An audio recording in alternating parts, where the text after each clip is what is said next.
Proclamação do Evangelho de Jesus Cristo segundo João. Naquele tempo, disse Jesus aos seus discípulos: em verdade vos digo, vós chorareis e vos lamentareis, mas o mundo se alegrará. Vós ficareis tristes, mas a vossa tristeza se transformará em alegria. A mulher, quando deve dar à luz, fica angustiada porque chegou a sua hora. Mas depois que a criança nasceu, ela já não se lembra dos sofrimentos, por causa da alegria de um homem ter vindo para o mundo. Também vós agora sentis tristeza, mas eu hei de ver-vos novamente, e o vosso coração se alegrará, e ninguém vos poderá tirar a vossa alegria. Naquele dia não me perguntareis mais nada.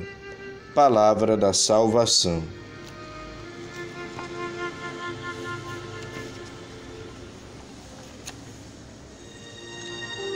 Meu irmão e minha irmã, aqui é Frei Wanderlan, trazendo para você a breve reflexão do Evangelho do dia.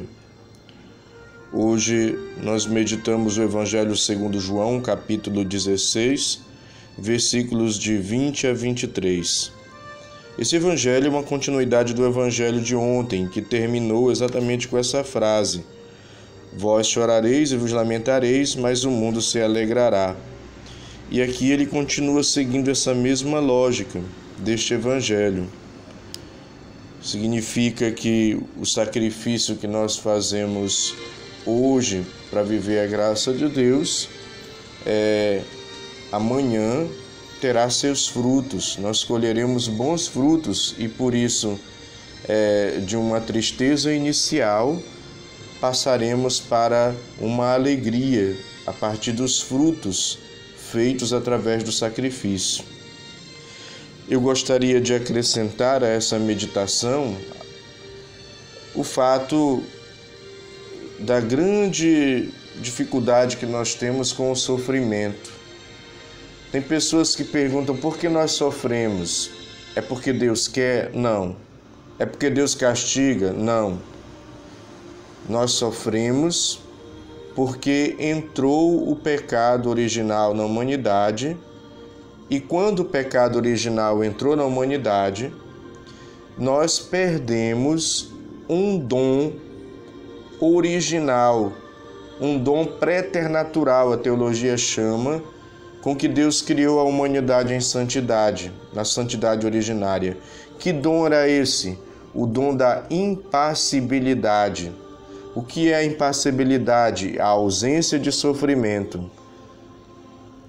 Como entrou o pecado, nós perdemos esse dom, e aí entrou o sofrimento na humanidade. E por isso, perdendo esse dom, não temos mais condição de agora recuperá-lo. Então, o sofrimento, diante de uma humanidade decaída pelo pecado, ele tornou-se uma realidade para todos nós.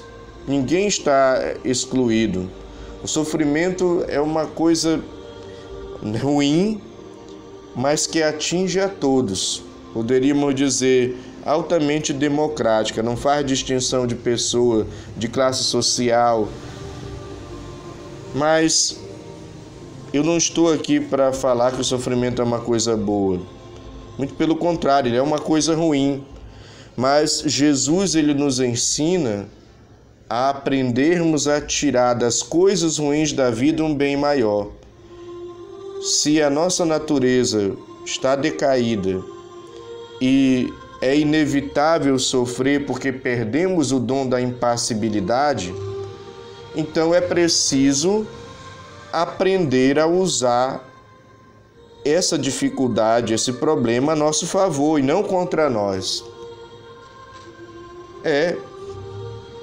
Porque hoje em dia, meu irmão, minha irmã, existe até um pensamento aí que as pessoas falam demais e eu gostaria de discordar desse pensamento.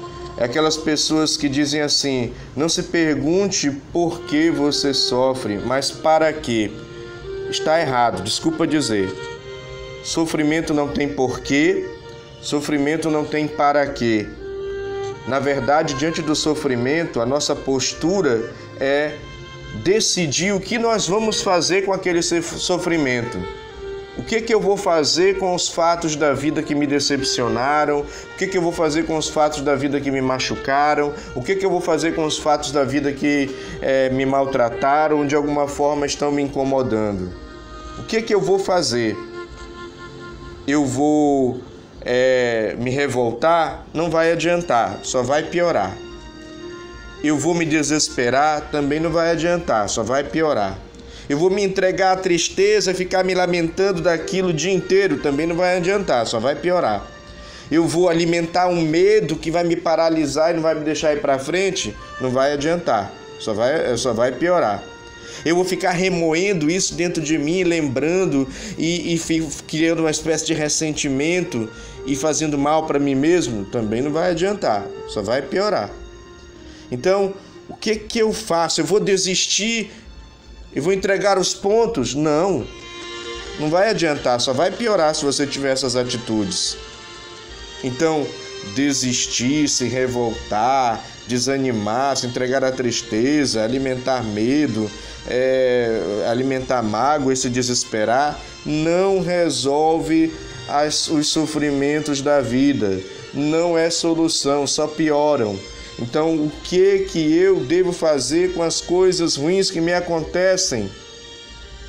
Eu devo fazer como Cristo. O Cristo que da cruz tira a ressurreição. O Cristo que do mal tira o bem.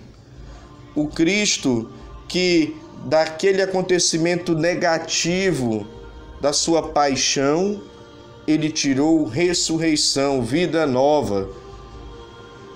Por isso, Cristo nos ensina a repensar a nossa vida diante dos sofrimentos, a repensar as nossas atitudes diante dos sofrimentos, mas não é repensar para ficar revoltado ou triste, mas repensar para crescer, para amadurecer, para se tornar uma pessoa experiente, sábia, e para com aquele sofrimento, ele de certa forma ser utilizado como um trampolim que me projeta para frente, que me projeta para ser uma pessoa melhor, que me projeta para ser uma pessoa equilibrada, que me projeta para ser uma pessoa que tira do mal um bem maior, que sabe aproveitar tudo. Aliás, nós estamos na era da reciclagem, né? De reciclar as coisas. Então eu usaria essa linguagem. Nós precisamos aprender a reciclar o nosso sofrimento, ao invés de ficarmos nos lamentando, sentindo pena de nós mesmos, nos entristecendo, nos fazendo mal naquilo que nós alimentamos no nosso interior. A primeira atitude é parar de alimentar a tristeza, é parar de ficar se lembrando de coisas, é parar de ficar se lamentando, é levantar a cabeça com a graça de Deus, é buscar força em Cristo. E saber que a nossa alegria, a nossa tristeza pode transformar-se em alegria. A nossa tristeza pode transformar-se em ressurreição, em vitória. Então não é uma questão de porquê ou para quê. É uma questão do que eu vou fazer. Qual é a atitude que eu vou tomar. Por isso, meu irmão, minha irmã, diante do sofrimento, é natural que você, num primeiro momento, se abata. É natural que no primeiro momento você sinta uma certa tristeza. É natural que você até sinta uma certa revolta. Mas depois você não pode parar aí. Você tem que usar esse sofrimento como uma maneira de você se esvaziar para depois preencher-se de Deus. Como uma maneira de sair do seu comodismo para colocar-se a caminho. Usar esse sofrimento como Cristo usou o sofrimento da cruz para vencer o demônio. Usar o sofrimento como Cristo usou a cruz para vencer a morte, para vencer o pecado e assim ressuscitar e nos dar a vitória, ser vitorioso. Por isso, nada de desespero, nada de tristeza, nada de revolta, nada de desistir. Mas lutemos. E se você não tem força, busque essa força em Deus. Busque essa força na prática da oração todo dia. Busque essa força na meditação da palavra. Busca essa força na vivência dos sacramentos da igreja. Meu irmão, minha irmã, o sofrimento não tem a última palavra. É Cristo que tem a última palavra. E é Ele próprio que passa pelo sofrimento para nos ensinar a superar os sofrimentos. Que Deus nos abençoe, que Maria Santíssima interceda por nós e que nós, com Cristo, apoiados nele, superemos os sofrimentos e tiremos das dores da nossa vida um bem maior para o nosso crescimento. Louvado seja nosso Senhor Jesus Cristo, para sempre seja louvado.